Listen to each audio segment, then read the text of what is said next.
IPERF3, ferramenta para fazer testes de rede, verificação de links com operadoras. Então vamos dar uma olhadinha o que dá para fazer com essa ferramenta aqui, que é extremamente útil para diagnóstico, para rotinas em administração de redes. Então o IPERF3 é a versão 3 da ferramenta IPERF.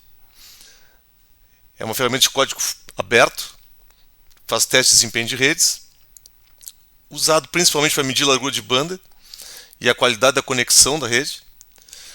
Então o que ele faz basicamente? Essa ferramenta gera tráfego entre dois pontos para avaliar quanto de vazão tem na transferência pelo tempo que se determinasse fazer.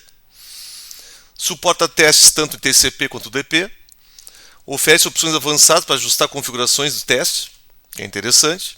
É disponível para diversos sistemas operacionais. O site é o iperf.fr. Então lá tem as versões, tanto as versões atuais quanto versões mais antigas. Entre as versões IPERF2 e IPERF3, o IPERF2 é bem mais limitado, principalmente para o UDP. Então o foco dele é em cima de TCP. Utiliza a porta padrão 5001, que isso aí pode ser alterado sem problema. Já o IPERF3 é uma evolução, é o recomendado hoje em dia para produção e para validação de links com operadoras. Utiliza a porta padrão 5201, já é de propósito, né, já para não usar a mesma porta do IPERF2. Existem as versões 3.0 e a série 3.1. Essas são compatíveis entre si, não com a versão 2. Okay? Então, qual é o uso básico? De um lado, né, de um host ativa o modo servidor, então usa-se o parâmetro "-s". Do outro lado, ativa o modo cliente, IPERF-C, e aponta para o IP do servidor. O fluxo, isso é interessante para entender, o fluxo de dados é, por padrão, do cliente para o servidor. Então, ao se fazer a conexão entre dois hosts, o que está se fazendo na realidade é o cliente, nesse caso aqui é o N1, envia dados para o N2, que é o servidor que escuta na porta aqui. O que são essas saídas aqui, né? O que são essas parciais aqui? Na realidade, o que se tem aqui é o volume total de bytes transferidos e aqui a taxa média de vazão. Então, por ser um ambiente aqui emulado, emulador Core, chega-se aí a 23 gigabits por segundo. Então, o que se tem aqui é o volume em bytes. O que está se medindo aqui é a vazão em bits por segundo. Muito bem. Vamos lá. Então aqui eu vou mostrar um estudo de caso, um guia de como validar link com operadora, que é coisa bastante comum, né? Você fez uma contratação de um link e queremos saber se o link realmente está entregando o que se contratou. Bom, como é que pode se fazer isso? Tem várias formas de fazer, obviamente, né? Mas um cenário tranquilo de fazer. Precisa de dois hosts, pode ser normalmente dois servidores, né? Computadores com capacidade para suportar transferências, né? Taxas de transferência gigabit ou superiores.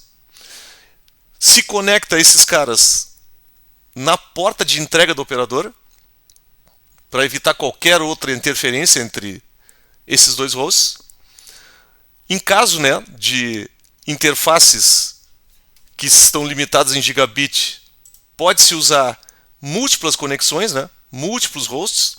Quando não possível, usar a interface de rede 10 GB.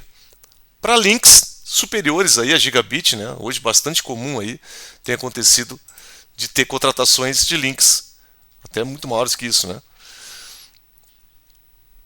O importante é, para ter validação desse teste, ambos hosts aqui devem estar na mesma rede. Então, não deve haver nenhum roteamento entre eles. Devem estar na mesma VLAN para poder fazer a validação correta. sem nenhuma interferência. Então não precisa gateway, obviamente, nem servidor de DNS, nada disso.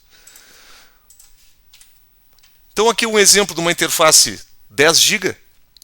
Normalmente ela vem com SFP, né? Tem que se botar aqui um GBIC, né? Um mini GBIC, ou com porta, nesse caso aqui, metálica, ou fibra, né? Muitas vezes acontece de vir, né, para fazer validação de links aí, GBICs com uma fibra só, né? Então a ideia é mais ou menos essa aqui. Essa infraestrutura do operador aqui, na verdade, é deixar isso puro, vamos dizer assim. Do lado da operadora, pode ser o cliente ou o servidor, tanto faz. E do lado do cliente aqui, né, do que está contratando o link, faz essa conexão. Pode-se usar IPs não públicos, né, preferencialmente, isso aqui não vai ter acesso nenhum à internet. Testes em IPv4, em IPv6 são importantes. UDP, TCP. Agora eu vou mostrar como se faz isso com o IPF3. Mas é importante aqui validar os cenários tanto para IPv4, IPv6 e variações de tamanho de pacote também, se necessário, né? Então, vamos lá. Então, testes aqui para validar TCP. O que a gente está validando aqui? Tanto download quanto upload de forma simultânea. Então, você está fazendo o teste do cliente enviando para o servidor e o servidor enviando para o cliente. Bom, acabaste de dizer que o cliente é que manda para o servidor, mas é possível configurar o IPF3 para fazer o caminho reverso. Então, se criam dois servidores, podem ser na mesma máquina, aí que está a questão, né? Sim, porque vai ter de um lado download e do outro vai ser o upload. Então isso aqui não são dois hosts, isso aqui é um único host. Para validar essa conexão, antes de registrar o teste, né, pode fazer uma conexão, ó, apontando para o IP do servidor. Nesse caso aqui, ó, para a porta 5201. E aqui está invertido, né? Aqui vai fazer o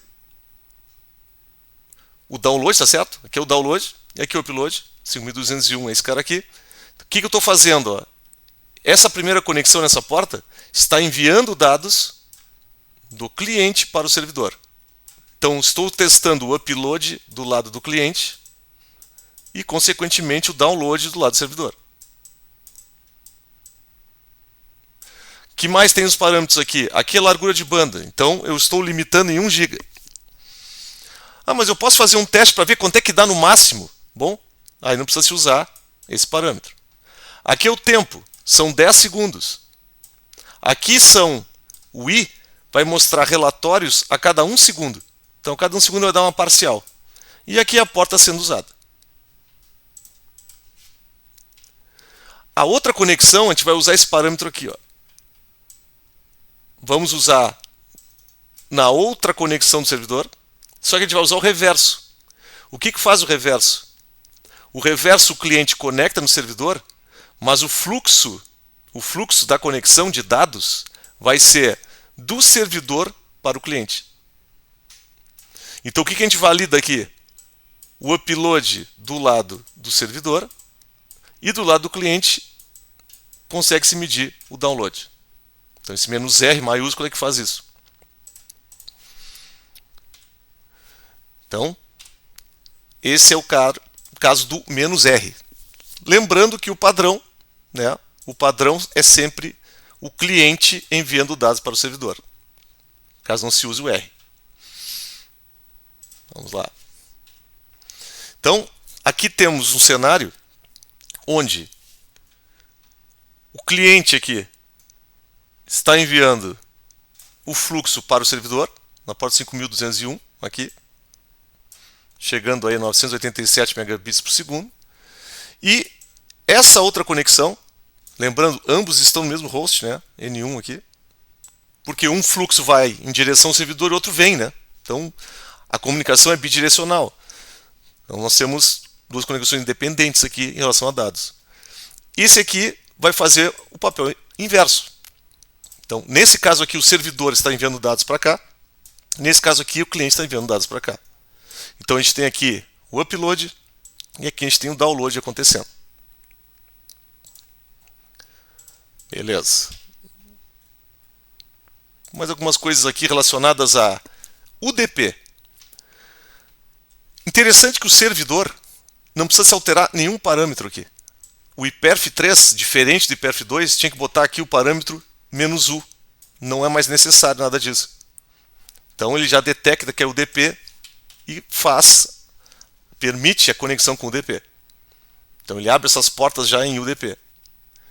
Então, para validar a conexão, o lado cliente tem que colocar o parâmetro "-u", para indicar que está testando agora o UDP. E aí o resto dos parâmetros são iguais. Então esse "-u" só do lado cliente. Então o servidor aceita TCP, UDP, IPv4 e IPv6 por padrão. Então esses caras aqui são únicos. Pode se variar só o cliente, que já é um facilitador. E aqui temos exemplos da execução com o UDP.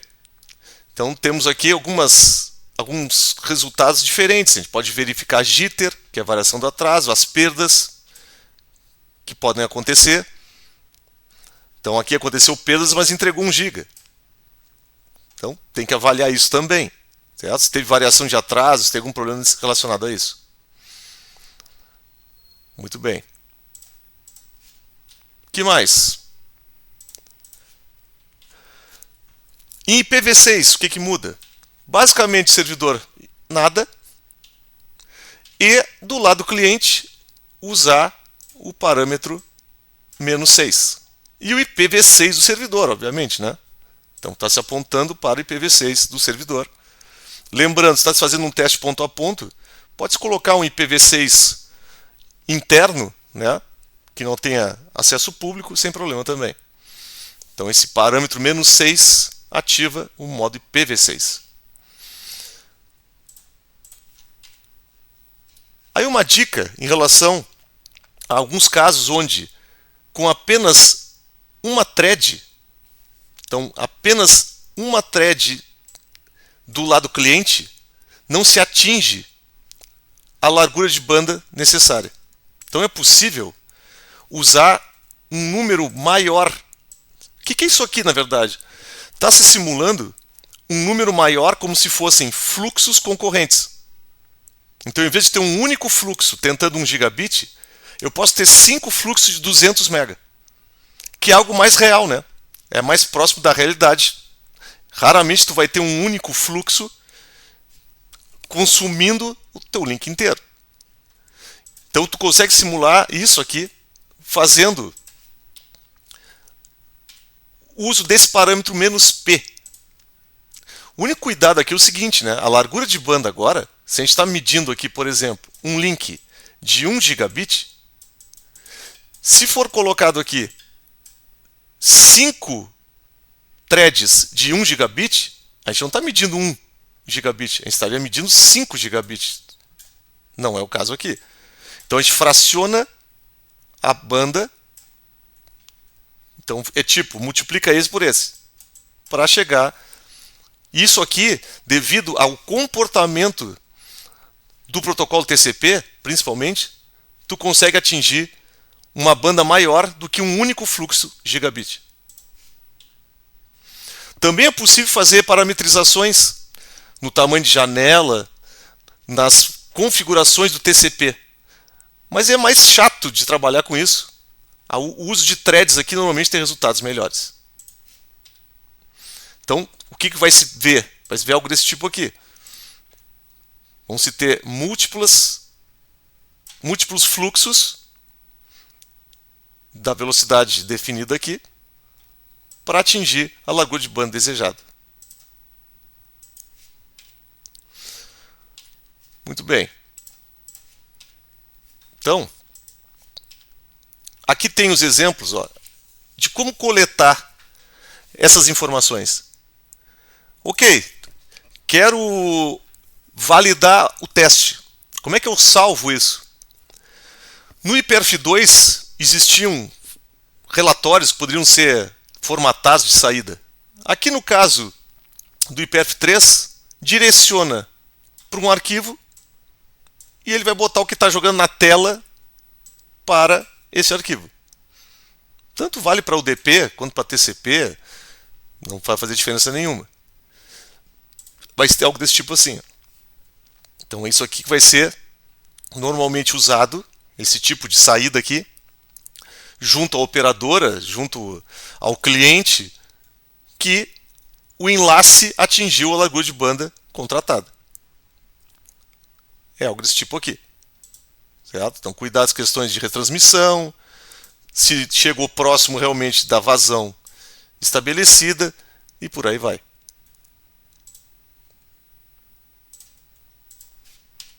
Então, pessoal, isso aqui é o IPERF3, é uma ferramenta bem legal, certo? Quem está acostumado com o IPERF não vai ter dificuldade de usar o IPERF3, mas só alerto que o IPERF3 é o que é recomendado hoje para uso de validação de links, e vocês vão, provavelmente, aí já deve ter passado por isso, quem está nessa área, né, ter validado links usando ferramentas similares a essa ou o próprio IPERF3. Então, espero que seja útil para vocês.